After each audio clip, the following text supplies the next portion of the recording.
Hello. We just recently took a trip to Mexico, and it reminded me a lot of things that I should probably warn some people in case they haven't gone. Things you need to know. If you're traveling as a U.S. citizen, you need your passport, a photo ID, and or birth certificate.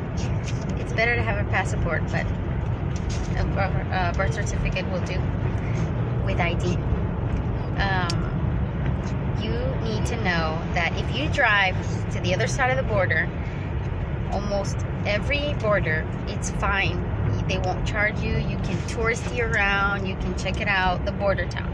But if you're going to go farther than the border, you're going to have to get a permit. You're going to have to get, it's like a $30 permit if you want to drive more than just the border town. Ask the aduana, ask the border patrol people there in the Mexican side of the border where you get your permit, because it's different in towns. Like in Juarez, it's like right by the border, but in, for example, Eagle Pass, it's like 22 kilometers, or it's like really far out. You pass like several cities, and then you have to get a permit at this stop. Try to do everything legal and right. If you're going in an airplane, you're gonna get that permit. Oh, that permit, the personal permit, it's $30. It's about $30. What do you call it? A car. You have to pay for the car also, and you have to leave like a $500 deposit if you don't return the day that you say you were gonna return. If you don't return it in 6 months, it's a 6-month thing, but you can return it right away, or you can keep it and then travel again. It's up to you. We usually just return it because we don't travel that much that way.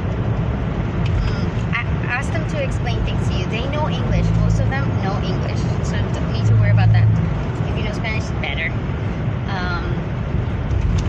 There's also something, if you have a Mexican parent, there's a law in Mexico that you have the right to become a Mexican, that you can be a Mexican. And if you actually want to do the dual citizenship, if you don't live over there, it's probably not going to be that easy. But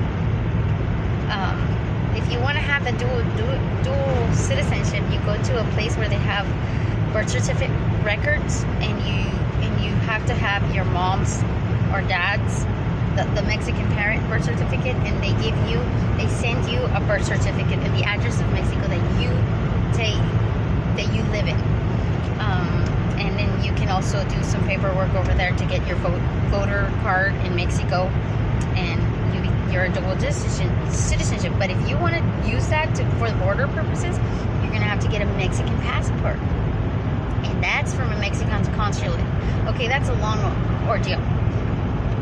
But if you live in the States, it's much easier to use your U.S. passport and to travel back and forth. So don't even worry about that.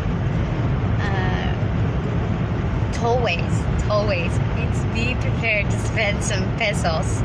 Tollways, pesos, and try to exchange as soon as you can, because you should pay things in pesos. It's better for you. They're gonna charge you, money-wise. They're gonna charge you a little bit higher price, or maybe a big higher price if you're paying in dollars. People think, okay, just because you come from the States, people in Mexico, most people, they're gonna think that you're like rich, this like rich person, and we have a lot of money, and that we can just throw it away. So if you can speak Spanish, try to practice all your Spanish, even though they know English. If they had no clue that you're an American, okay, U.S. citizen, because they are Americans too, so are Canadians, and we're the people that live in the continent of America. So if you can like speak Spanish, Caleb, scoot over. Speak Spanish and try to do it in their accent. The police. If the police happens to pull you over, say a prayer first that everything goes well, and I hope you have all your paperwork in order. They usually like try to stop people with license plates in the U.S. If they see that you have a U.S. license plate, they try to stop you because they want your money. Because you're so rich and you can throw it away. Well, that's what they think. It's not true. If there's a car in front of you at a regular like intersection, those places where they just check your paperwork and you know you're good, try to get a little closer to the next car so they don't see your license plate, and it usually works out. Or if you're driving in a plane, taking a plane there, you rent a car, it's a little easier because you'll be driving like a Mexican car. And when you get off the plane, they're going to ask for your permit. They're going to ask you to sign this thing for a permit. You're going to need your information. And they didn't charge us anything and when we went through the plane, so I don't know. But make sure you don't lose that little paper on the way back. It's not the border patrol people that do the checking, it's the flight attendants or the flight personnel. And if you don't have that paper, they will not give you your boarding pass. So make sure you have that little paper. If for some reason you forgot it, you're gonna have to go and redo it on, I guess, this side of the, baggage claim and everything. They have another station of the border patrol people, and then you have to pay. Oh, and to get that paper on this side, if you're leaving, then you have to pay. That's like plane stuff. It's like different. I don't know why they have different laws. And very important, especially for a lot of those people that are Maria de los something, Maria de los everything, and like, okay, when you buy your ticket, your plane flight ticket, make sure your name is spelled exactly the same as your passport. And don't miss a letter because you're going to get charged. If you pay through Expedia, they cannot fix it and you can miss your flight. They might be able to fix it like the next day, or I'm not sure. But if you buy it through that one company that you're flying from, like for example Interjet, which is like really cheap, well, it's like really good price, very affordable, and they can change it. But make sure you spell that right. Don't put Mario instead of Maria, because they will charge you what was it, $98. And then I think these are really important things. What else, guys? Okay, now this is like pretty much important stuff. Don't forget your papers. Don't lose your stuff. Always look back if you're getting out of the bus or a taxi or something. Just look back. Make sure you didn't leave anything. This is just like a motherly advice. Oíste?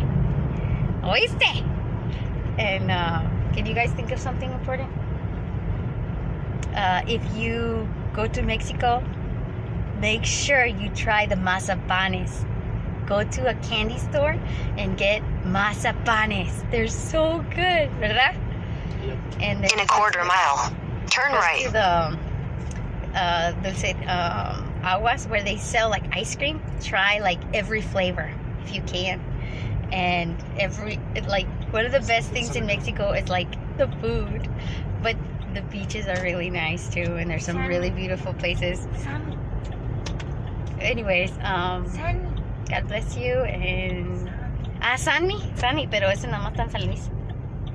So different regions have different places to eat, but it's very Americanized. There's almost a Walmart in every big city in Mexico. There's even like Bloomingdale's in some places. There's like huge like malls, and it's very Americanized, I think. So don't be afraid. There's AutoZone. There's ¿qué más? O'Reilly's. Advanced Auto Parts. ¿Qué más? Well, anyway, God bless you.